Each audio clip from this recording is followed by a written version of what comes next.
Ave Maria,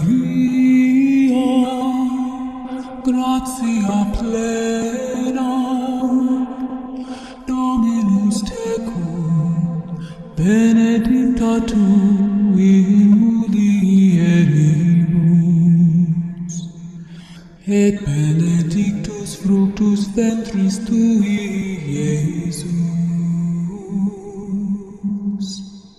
Sancta Maria, Mater Dei, ora pro nobis peccatoribus, nunc et in hora mortis nostrae.